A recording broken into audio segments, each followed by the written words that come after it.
8 महीने मैंने अपना चेहरा नहीं देखा। वो मुझे बार बार कमरे में जाने के लिए बोल रहा था। कभी मनहूस समझकर मुझे 12 फिल्मों से निकाला गया। मुझे बॉडी शेम किया गया। आंखों में सपने लिए चकाचौंध से भरी इंडस्ट्री में अपनी रोशनी फैलाने के लिए आज मशहूर एक्ट्रेस विद्या बालन को एक जमाने में स्ट्रगल से गुजरना पड़ा। आज वो भारतीय फिल्म इंडस्ट्री की उन एक्ट्रेसेस में से एक है जो कि अपने टैलेंट और वर्सेटाइल रोल्स के लिए जानी जाती है। विद्या ने साल 2005 में अपने फिल्मी करियर की शुरुआत फिल्म परिणीता से की, ऑपोजिट सैफ अली खान, और तब से लेकर अब तक जिन जिन फिल्मों को विद्या ने हाथ लगाया वो मानो सोना बन गए। भले ही उनकी कुछ फिल्में बॉक्स ऑफिस पर खास कमाल नहीं कर पाई हो, लेकिन हर फिल्म से उनका किरदार यादगार रहा है। द डर्टी पिक्चर की सिल्क स्मिता हो या कहानी की प्रेग्नेंट विद्या बागची, बड़े पर्दे पर तुम्हारी सुलू बनी हो या पा में दिग्गज अमिताभ बच्चन की माँ का रोल पर्दे पर परफेक्शन के साथ निभाने की बात हो, विद्या ने ऐसा काम किया लगा मानो इनसे बेहतर कोई और कर ही नहीं सकता था। पहले हुआ प्रेग्नेंट, अब हो रही हूँ। हाय एवरीवन, मेरा नाम विद्या बागची है।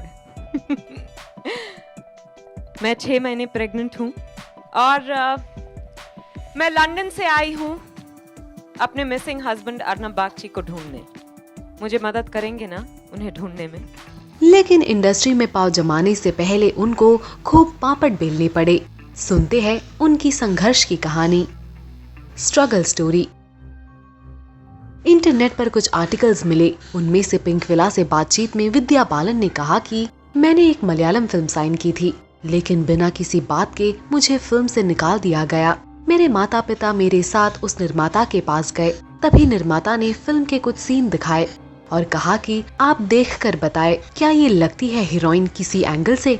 ये देखकर मेरे अंदर कुछ बुझ गया था। निर्माता ने बताया कि डायरेक्टर के बोलने पर मुझे लिया गया था, वरना लेना ही नहीं था। इसे सुनकर मैं टूट गई थी। 6 से 8 महीने तक मैंने अपना चेहरा आईने में नहीं देखा था। ऑडिशन की बात बताते हुए विद्या बालन ने कहा कि जब मुझे पता चला कि एक शो के लिए ऑडिशन हो रहा है, मैंने ऑडिशन दिया। इसके लिए मैं सिलेक्ट हो गई, लेकिन वो शो टेलीकास्ट नहीं हुआ। मैंने इसके लिए अपने मार्केट वाली शादी वाले फोटोग्राफर से फोटो खिंचवाई थी। शादी वाले कपड़े पहनकर मैं एक ऑडिशन के लिए सुबह 11 बजे पहुंची। शाम को 7 बजे मेरा नंबर आया। मेरे माता पिता को लगा कि ये भूत अब मेरे सिर से उतर जाएगा। इसके बाद हम पाँच आया, इसके लिए मैं सिलेक्ट हो गई। विद्या बालन ने ये भी बताया था कि एक वक्त था जब वो चेन्नई में काम के सिलसिले में एक डायरेक्टर से मिलने गई थी। डायरेक्टर ने उनसे ऐसी बात कही जिसे पता चल रहा था कि वो उनका फायदा उठाना चाहता था। इस बारे में विद्या ने रिपोर्टेडली बताया, मुझे याद है कि एक दिन मैं चेन्नई में काम के सिलसिले में एक डायरेक्टर से मिलने गई थी। मेरी डायरेक्टर से मुलाकात कॉफी शॉप में हुई। अपनी बातों में वो मुझे बार बार कमरे में जाने के लिए बोल रहा था। वो एक नहीं कई बार कह रहा था कि उसे मुझसे बात करनी है और हमें कमरे में चलना चाहिए। मैं उस डायरेक्टर की सोच को पढ़ते हुए मैं कमरे में गई, लेकिन मैंने दरवाजा खुला छोड़ दिया। फिर क्या, डायरेक्टर 5 मिनट में बिना कुछ बोले भाग गया। You know, honestly, I'd even forgotten about this incident because thankfully nothing happened. But that day in the course of the interview, I remembered it after years. And but I was very fortunate that nothing happened to me. There was no force, there was no molestation, there was nothing. Rejected by makers.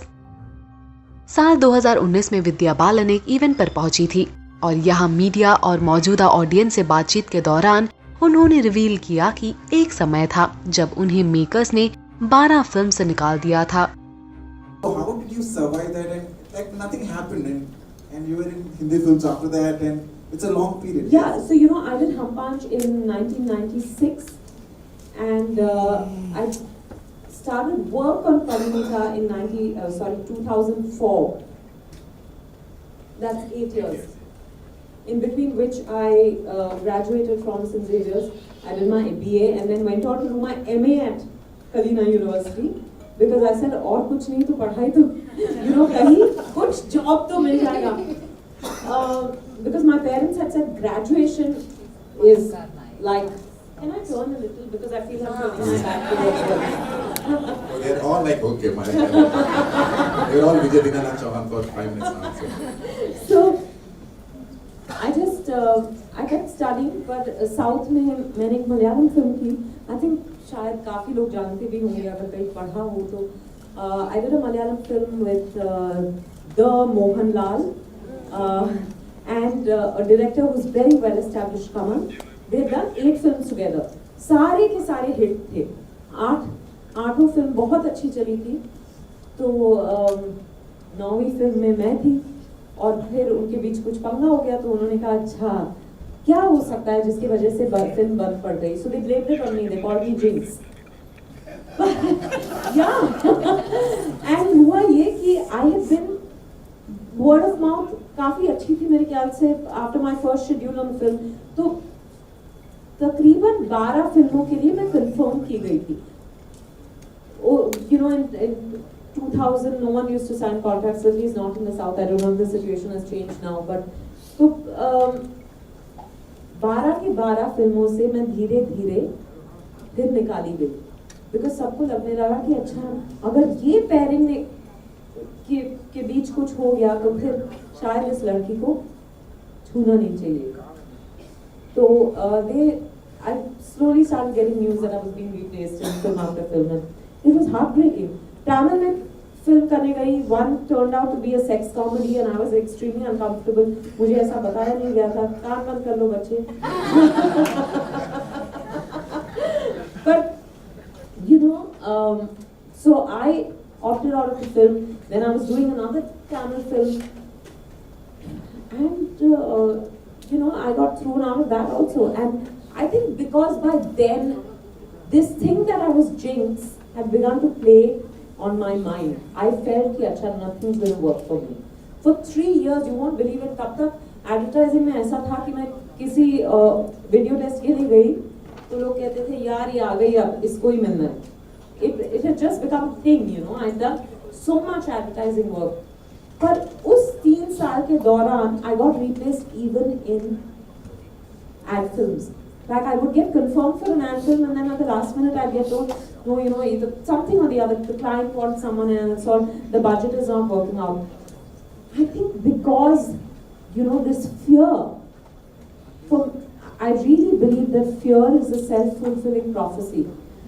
The worst thoughts you put out into the universe invariably come true. Like my favorite is you always say, oh God, what if? And you always follow it up by a negative. What if I'm not successful? Try the reverse. Every time a negative thought crosses your mind, try saying, what if I am successful at what I'm doing? And trust me, it works like magic. Nepotism. Sushant Singh Rajput के निधन के बाद social media पर nepotism पर बहस छिड़ी हुई है. फिल्म इंडस्ट्री से जुड़े लोग समेत आम यूजर्स, आउटसाइडर्स, इनसाइडर्स को लेकर बहस कर रहे हैं. इस बीच विद्या बालन ने भी इस मामले में अपनी राय रखी है. विद्या ने रिपोर्टेडली कहा, मैंने भी इस इंडस्ट्री में कई उतार चढ़ाव देखे हैं, इनसे कई अनुभव भी मिले. ये नहीं कह रही है इंडस्ट्री में नेपोटिज्म नहीं है, लेकिन इसे मैंने कभी खुद पर हावी नहीं होने दिया. हालांकि हर इंसान और उनके सोचने का तरीका अलग होता है. Humble nature. विद्या बालन की सादगी पर हर कोई कायल है. वो जहाँ जाती है वहाँ रौनक ही रौनक आती है.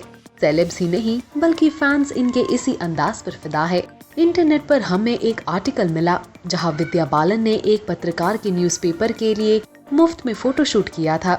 इस किस्से को उस जर्नलिस्ट ने सोशल मीडिया प्लेटफॉर्म के जरिए हाईलाइट किया है. उन्होंने बताया कि उन्हें डेडलाइन से पहले विद्या बालन का फोटोशूट सबमिट करना था, लेकिन उन्हें इसमें सफलता नहीं मिल पा रही थी और इसी बीच उनकी माताजी चल बसी.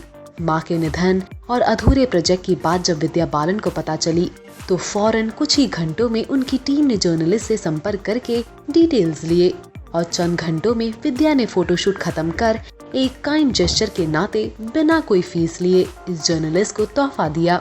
अंत में विद्या ने इस जर्नलिस्ट के फोन पर मैसेज भेजा माई डीपेस्ट कंडोलेंसेस टू यू। पत्रकार ने इस कहानी के जरिए विद्या बालन की सादगी को दुनिया के सामने रखा। Personal life.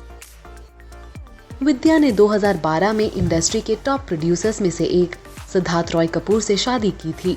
शादी को 8 साल हो गए और फैंस हमेशा उनके मां बनने को लेकर बातें करते रहते हैं।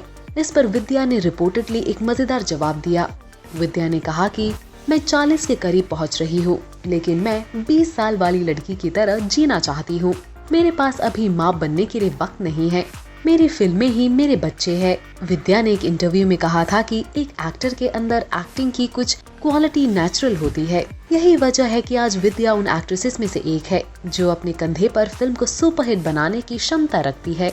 उन्हें सोलो हीरो कहना बिल्कुल गलत नहीं होगा। अगर आमिर खान एक्ट्रेस में मिस्टर परफेक्शनिस्ट है तो विद्या बालन मिसेस परफेक्शनिस्ट से कम नहीं। Latest release. हाल ही में विद्या बालन की फिल्म शकुंतला देवी रिलीज हुई है, जिसमें वो महान मैथमेटिशियन शकुंतला देवी का रोल निभा रही है। फैंस इस फिल्म को उनकी हर फिल्म की तरह प्यार दे रहे हैं। विद्या बालन ने फिल्म इंडस्ट्री में अपना मुकाम हासिल करने के लिए काफी स्ट्रगल किए हैं। इनकी इस कहानी पर आपके क्या रिएक्शंस है? पोस्ट करिए अपने कमेंट्स।